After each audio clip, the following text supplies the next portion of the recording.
Hello. So I just recorded this entire video and realized that my record button wasn't on, so I'm gonna have to redo this whole thing. So let's start from the beginning. Hello, my name is Joy. I'm here in Charlotte, North Carolina. Don't mind my background. This is in a room that we actually really use. It's kind of going to it's storage for now, and it's going to become an office. So I know it's an eyesore. I'm sorry. Pay attention to me, not to that. I work as an insurance broker. I think I already said that. If I didn't, that's what I do. I don't like it, but I'm grateful for it because it pays the bills, and the job market right now is horrendous. I've been doing that for a couple years, but I'm ready to transition out into something else. I'm studying here in school data science, specifically data analytics, and so I'm hoping that I can transition into maybe a position in my company as a financial analyst, especially since we're a newer company that's expanding rapidly, and I know that they're going to need positions filled in that way very soon. So that is the goal. I live here in my apartment with my fiance, his name is Ken, and my cat, whose name is Ben. And we kind of just do our own thing, nothing crazy. My fiance also does insurance, and he's also moving into data science, so we're kind of just similar in that type of fashion. In terms of hobbies, when I'm not working or studying, I read. I don't have a ton of hobbies, if I'm being honest. I like to read, so I'll read some books. I like to study languages. I like to stimulate my brain.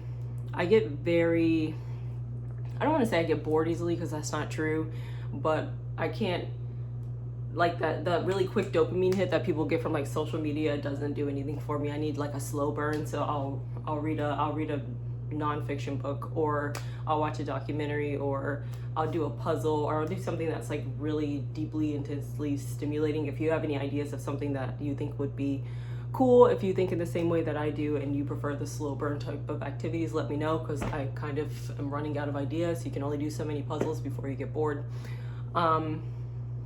What else? I think I'm pretty much halfway through covering everything that we have to cover. Why I took this class, because I still get a little bit of trepidation when it comes to speaking in public, especially at the beginning stage, but we just learned in our book, because I read the book, that everybody gets a little bit nervous at the beginning, and then their nerves wear off, and then they can kind of just speak freely. So maybe it's a good thing that this is like my 10th time doing this particular take, because I feel like I can just say what it is that I need to say without overthinking things. I still feel like I probably need to work on my mannerisms a little bit. I'm not great at maintaining eye contact, and I kind of fidget a little bit. I like move around and stuff. I think if I tried to stand here and just present like this, I would more than likely lose my train of thought, or I'd become super self-conscious.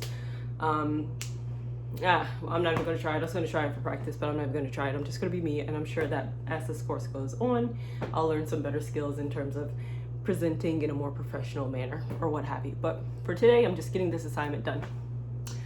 Life-changing event. Big life-changing event for me. I learned that I had lupus, and I learned it in the most bizarre way. So if you guys don't know what lupus is, it's an autoimmune disease, and where your body mistakes healthy tissues and like cells and stuff for things that are threats, and so you'll randomly get like pains, and you can get really, really sick for seemingly no reason. There's certain triggers and stuff, but each trigger for each person is different. So I've been dealing with it for I think 2 years now, and I'm still kind of trying to learn myself and learn this condition and navigate it and stuff, and not let it stop me and from living my life like normal. But the way that I found out was so dramatic. Oh my gosh. So as a kid, I always got nosebleeds, right? I used to get them whenever the seasons changed. I was very sensitive to like sinuses and allergies and stuff, and the way that I would respond to it was by having nosebleeds. So I'll make it fast. I'll try. And so one day I had a nosebleed, and it lasted for about an hour and a half. And I called my mom. It was like maybe like a Wednesday afternoon. At the time I was working independently. Like I had my own small business, so I took the day off because I wasn't feeling good anyway. I called my mom, and I was like, hey, I've been having a nosebleed for an hour and a half.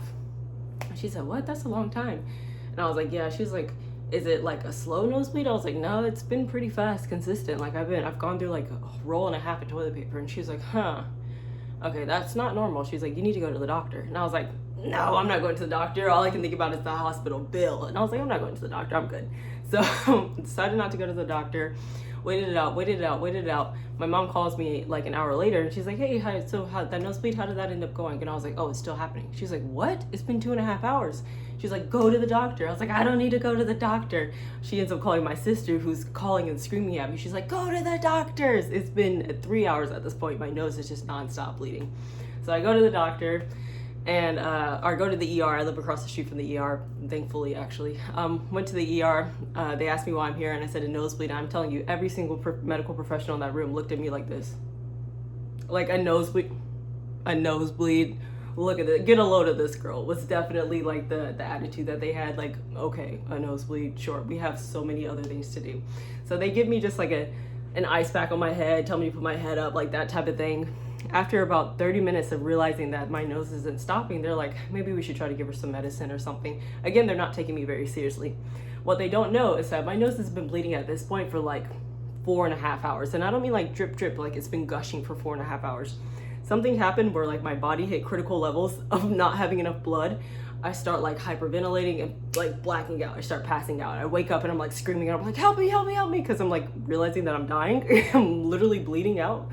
And it like it went from everybody kind of ignoring me to all hands on deck. Everybody stop what you're doing. We got to make sure that this girl gets to like an actual hospital, because I was in an emergency room and I needed to go to the main hospital in the main city, in the big city. And so they were calling everybody, an ambulance. Like they were, I don't know, they had everybody on the phone, calling all my family, like, what are we gonna do?